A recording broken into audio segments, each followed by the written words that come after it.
আসসালামু আলাইকুম রহমতুল্লাহি ওবরকাতুহু।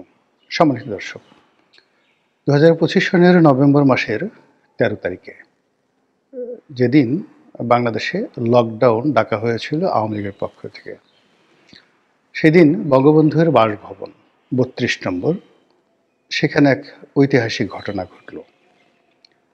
ঐতিহাসিক ঘটনা বললাম এই কারণে যে এরকম একটা ঘটনা সেদিন সেখানে ঘটতে পারে এরকম চিন্তাই মানুষের মধ্যে আসেনি। আগে ঘটনা সম্পর্কে বলে নিই। সেটি হলো যে 32 নম্বরে সেদিন বিক্ষুব্ধ জনতা সেখানে টহলরত ছিলেন। এর কারণ হলো যে সারা বাংলাদেশে শেখ হাসিনার বিচার নিয়ে, আদালতের রায় নিয়ে যে লকডাউন কর্মসূচি আওয়ামী লীগ ঘোষণা করেছিল, সেই লকডাউন কর্মসূচিতে সরকার খুব ভড়কে যায়। এর কারণ হলো বিচ্ছিন্নভাবে সারা বাংলাদেশে টেকনাফ থেকে তেঁতুলিয়া পর্যন্ত সরকার তাকে এই লকডাউনকে প্রতিহত করার জন্য এক ধরনের উত্তেজনা তারা দেখাতে থাকে। সরকারি বাহিনী এবং সরকারের মদতপুষ্ট বিভিন্ন রাজনৈতিক শক্তিসমূহ আওয়ামী লীগের নেতাকর্মীদের বাড়িতে বাড়িতে তল্লাশি চালাতে থাকে এবং নতুন করে একটা, যাকে বলা হয় বিপ্লবের যে ঘ্রাণ, বিপ্লবের যে গন্ধ, বিপ্লবের যে আবেগ, বিপ্লবের যে আবেশ, এটি 14 মাস পরে সারা বাংলাদেশে আবার ছড়িয়ে দেওয়ার চেষ্টা করা হয়।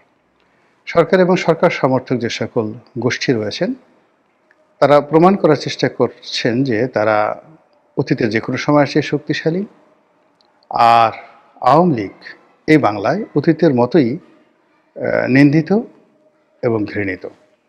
কাজেই আওয়ামী লীগ এই বাংলার মাটিতে দাঁড়িয়ে, সেটা লকডাউন হোক, বুক ডাউন হোক কিংবা সুপ ডাউন হোক, কোনো ডাউন ঠাউন এই বাংলাদেশে করতে পারবে না। যদি সেটা চেষ্টা করা হয় তবে কি হবে, তাদেরকে সমুচিত জবাব দেওয়া হবে, ঠিক সেইভাবে যেভাবে আওয়ামী লীগ তাদের শাসনামলে জামাতের সঙ্গে দিয়েছে, বিএনপির সঙ্গে দিয়েছে, কিংবা তাদের অপছন্দের লোকদের সঙ্গে দিয়েছে। ঠিক সেইভাবে তো বটেই, তার সঙ্গে আরও যদি কিছু যুক্ত করা যায় তাহলে সেটা যুক্ত করে সরকার সেই কাজ করবে। ফলে 13 তারিখের 3-4 দিন আগ থেকে, অর্থাৎ নভেম্বর মাসের 13 তারিখের 3-4 দিন আগের থেকেই সারা বাংলাদেশে রীতিমতো হই হুল্লোড়, ধরো মারো খাও পালাও ছুটো ইত্যাদি চলতে থাকলো। হোটেলে হোটেলে তল্লাশি, কে এখানে আছে, কে এই হোটেলে খাচ্ছে, কে রাস্তায় ঘুরছে, কোন গাড়িতে কি আছে, মোটরসাইকেলে কি আছে, ব্যাপক তল্লাশি শুরু করে এমন একটা তাণ্ডব শুরু হয়ে গেল। মানুষজন বুঝলো যে সত্যিকার অর্থেই বাংলাদেশে একটি লকডাউন হতে যাচ্ছে। তো আওয়ামী লীগের লোকজন কি করেছেন আমি বলতে পারবো না, তবে সরকারি লোকদের যে তৎপরতা, সেই তৎপরতার কারণে লকডাউন যে শব্দটি, এটি ব্যাপক আলোচিত হয়, সমালোচিত হয়, এবং আমাদের মতো যারা কন্টেন্ট ক্রিয়েটার, তারা অনেক আলোচনা করার সুযোগ পায়, এবং কৌতূহলী জনগণ তারা দরজা বন্ধ করে জানালা খোলা রেখে তারা সেই রাস্তাঘাটে দৃষ্টি রেখে কি হলো লকডাউনে বা কি হচ্ছে লকডাউনে, এটা দেখার জন্য অনেকে রীতিমতো দূরবীন সংগ্রহ করা শুরু করে দিল। তো যা হোক, আসলে সেদিন রাজপথে কি হয়েছে বা না হয়েছে সেটা আমরা অত বেশি দেখার আমাদের আগ্রহ ছিল না আমার ব্যক্তিগতভাবে। এ কারণ হলো আমার কাছে মনে হয়েছিল যা হবার তাই হবে, কিন্তু কিছু ব্যতিক্রম ঘটনা ঘটে গেছে। যখন খুব উত্তেজনা হয়, যখন কোনো অস্বাভাবিক পরিবেশ পরিস্থিতি বিরাজ করে, তখন কিছু মানুষের মধ্যে কৌতূহলটা খুব ব্যাপক আকার ধারণ করে, এবং কিছু মানুষ রাতারাতি হিরো হওয়ার জন্য প্রাণান্ত চেষ্টা করে। তো এটা সবসময় সব যুগেই ছিল।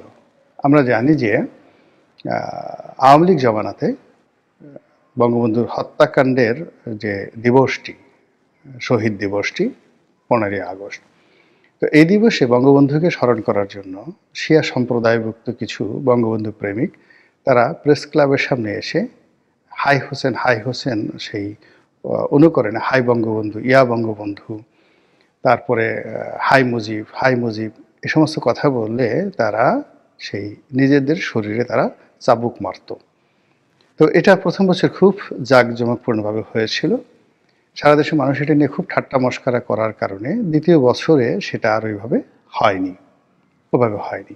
তো যাই হোক, এখন এইবার সেই ১৩ নভেম্বর তারিখে একজন মধ্যবয়স্ক মহিলা এবং যাকে বলা হিজাব এবং বোরকা পরিহিতা মহিলা, ইসলামী তাহাজিব তমুদ্দিন অনুযায়ী আমরা সাধারণত এদেরকে ধর্মপ্রাণা মুসলিমা বলি।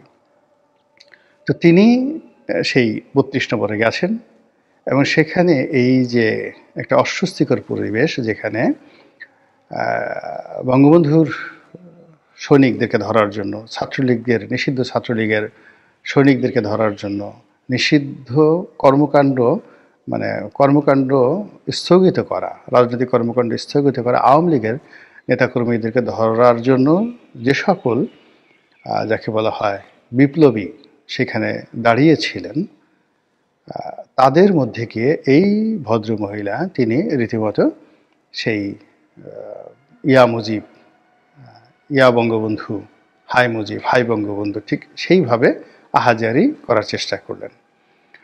আর এই দৃশ্য যখন দেখলেন, যারা ওখানে দাঁড়িয়েছিলেন তাদের মধ্যে অনেক তরুণী ছিলেন, তারা আধুনিকা মানে সুপার আধুনিকা ছিলেন, জিন্স পরা, তার উপরে টপস পরা, টপসের মধ্যে আবার হিজাবও পরা আছে।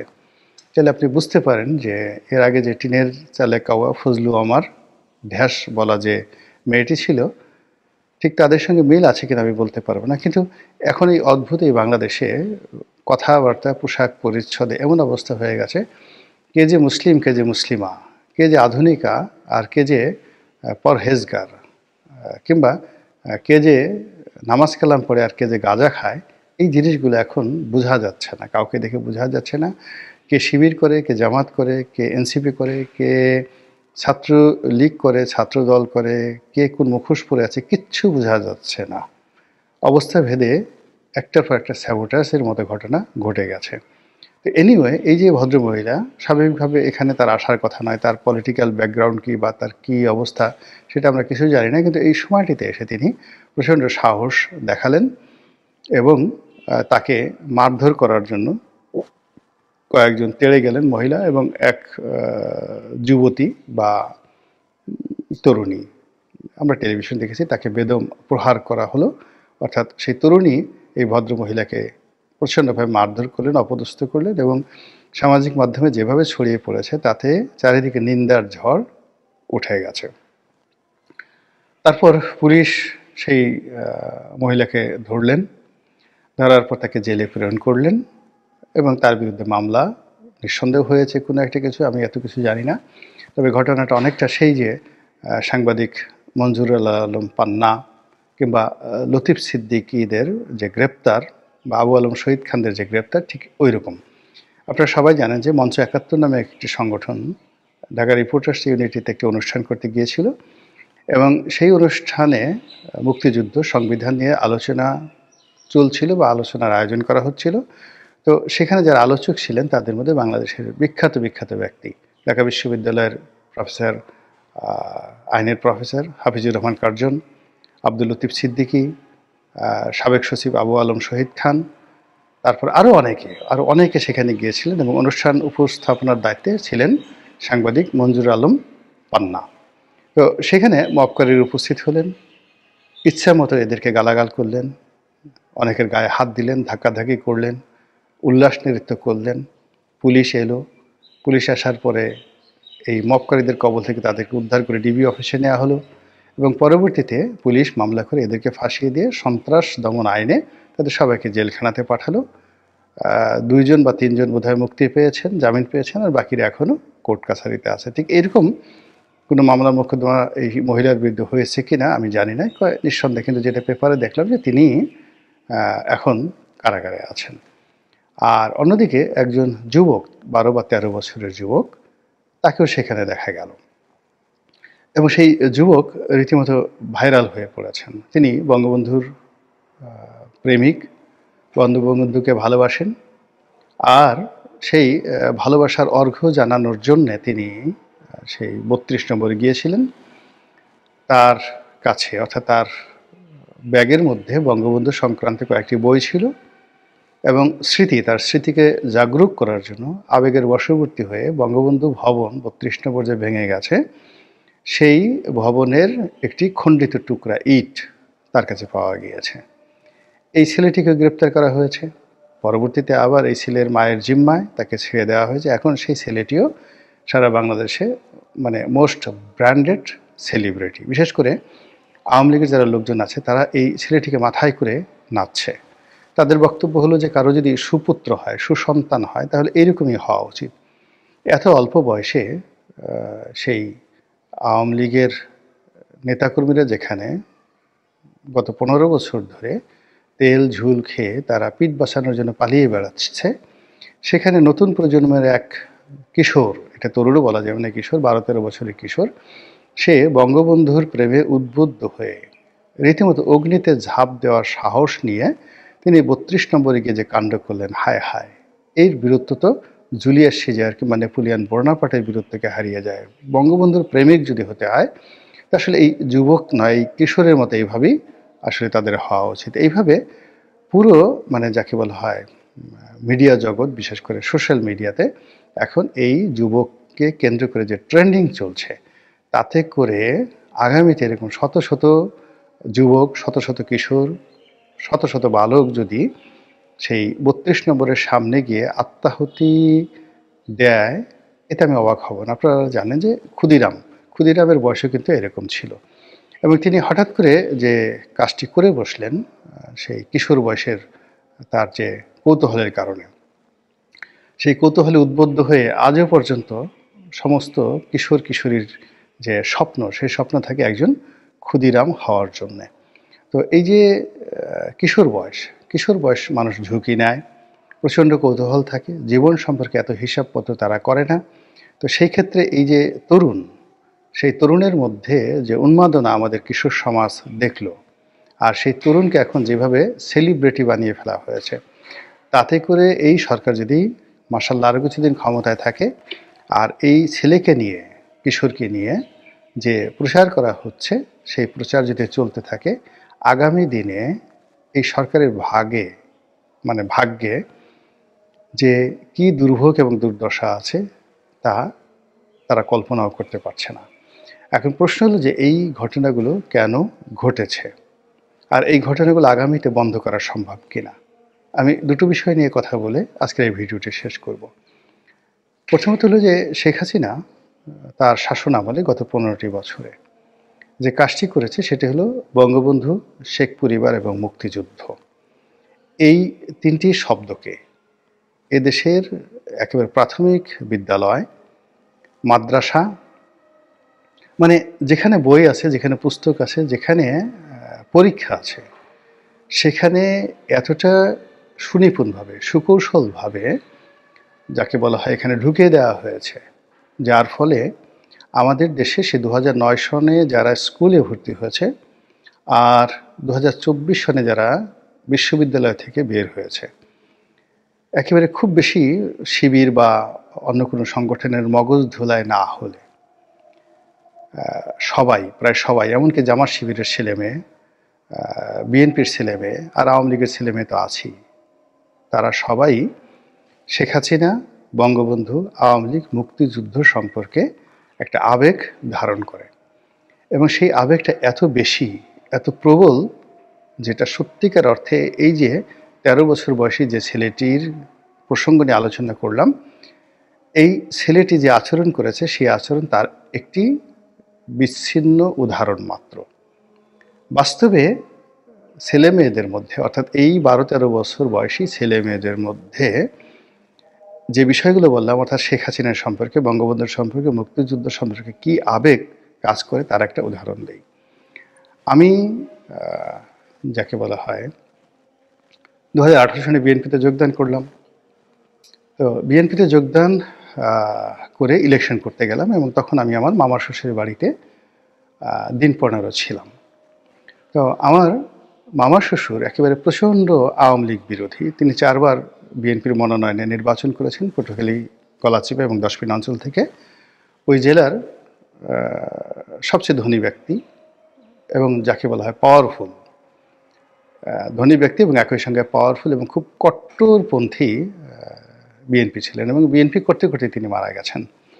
তার মৃত্যুটাও বিএনপি করতে করতে হয়েছে। অর্থাৎ বিএনপির একটা জনসভা ছিল সেই বরিশালে, এবং তিনি সেই বৃদ্ধ বয়সে নিজে মোটরসাইকেল চালিয়ে তিনি সেই সমাবেশে যাচ্ছিলেন, এবং আওয়ামী লীগের লোকজন মাঝপথে তার উপর হামলা চালায়, এবং সেই হামলায় তিনি আহত হয়ে হাসপাতালে যখন মারা যান তখন তার বয়স প্রায় 73-74 বছর। এইরকম একটা কট্টর পরিবার। তো আমার সেই পরিবারে যারা আছেন, শ্যালক শ্যালিকা সবাই এরকম কট্টর আওয়ামী বিদ্বেষী এবং বিএনপির জন্য অন্তঃপ্রাণ। তো আমার সেই যে বড় শ্যালক, মানে আমার শ্বশুরের বড় ছেলে, তার নাম হলো শিপলু খান, এখন সেই মনোনয়ন চাচ্ছেন গলাচিপা দশমিনা থেকে বিএনপির। তার ছোট মেয়ে, তো তার ছোট মেয়ে তখন 7 বা 6 পড়ে। তো ওর সঙ্গে আমার একটা দারুণ ভাব হয়ে গেল। সারাক্ষণ এসে ফুপা ফুপা আমার সঙ্গে আলাপ আলোচনা করে, কথাবার্তা বলে। তো আমি একদিন ওকে জিজ্ঞেস করলাম, মা তুমি ভবিষ্যতে কি হতে চাও? তো তিনি বললেন আমি শেখ হাসিনা হতে চাই। সে মেয়েটা বললো আমি শেখ হাসিনা হতে চাই। তো আমি খুব আশ্চর্য হয়ে গেলাম যে কেন? তো বললো যে আসলে আমি এই কারণে, এবং মুখস্থ বলে গেল শেখ হাসিনার সম্পর্কে। অর্থাৎ তখন আমি জানলাম তুমি এগুলো জানলে কি করে? বলে আমরা তো এগুলো বই থেকে পড়েছি, এবং বই থেকে পড়ার পরে আমরা জেনেছি, এবং আসলে একটা নারীর বা মেয়ের যদি জীবনে বড় হতে হয়, সফল হতে হয়, তাকে শেখ হাসিনা হতে হবে। তো আমি তাকে বঙ্গবন্ধুর সম্পর্কে জিজ্ঞাসা করলাম।